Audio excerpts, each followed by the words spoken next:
I want to start with colon 20 and stomach 1.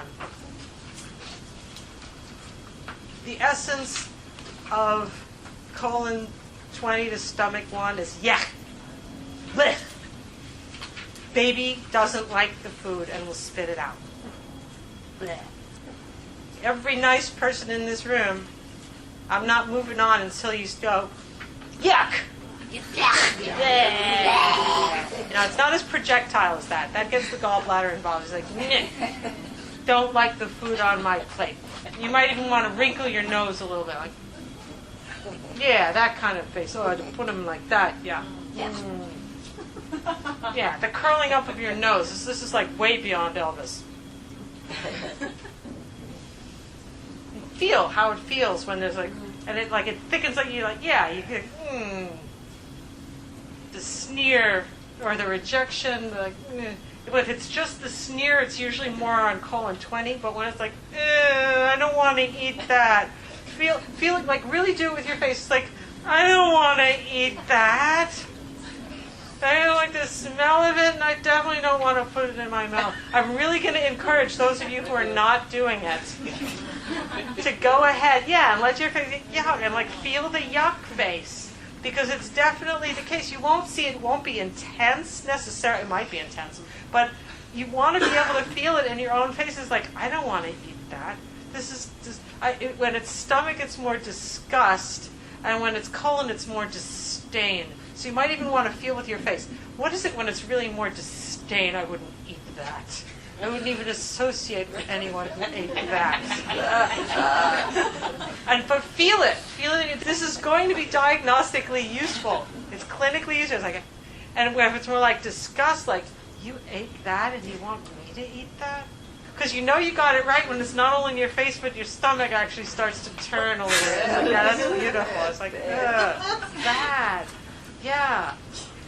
So you begin to get the feeling of what it's like to kind of live with this. A kind of closure in this area where conceptually there's a sense of closure, of no, of yuck, of rejection.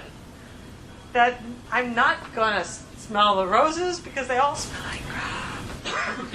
I know for me, I always know when I have this block. Thank God it's been years, but I always know when I have this block, when literally everything on my plate looks like future shit and I don't want to eat it. Why would I want to eat that? I know just what that's going to turn into. And I'm just like, I just don't have an appetite right now.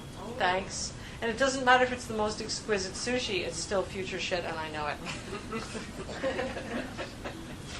Okay. So life sucks, it's all future shit, it's all disgust. It's like disdain and disgust. We're exaggerating it, but we're exaggerating it so that we can feel like the little bit of it.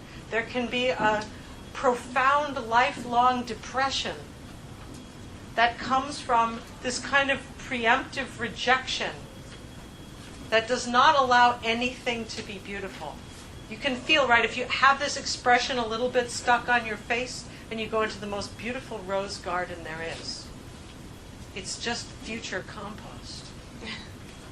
And if you look at anything, anybody gives you a gift and wishes to tend and nourish you, and you have this block, you're going to be like, what am I going to do with this? They just want me to walk their dog for them. That's the only why. The most wonderful things in the world coming our way when we have a shutdown here. How's anything good or nourishing going to get in? How's anything ever going to be lovely? You know, the Taj Mahal, it's just a building. You know, people have to pay taxes to support this. It's just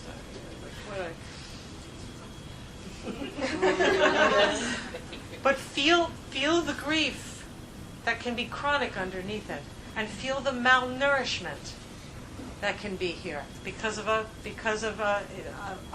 thought structure of closure that does not allow us to perceive nourishment or to perceive beauty.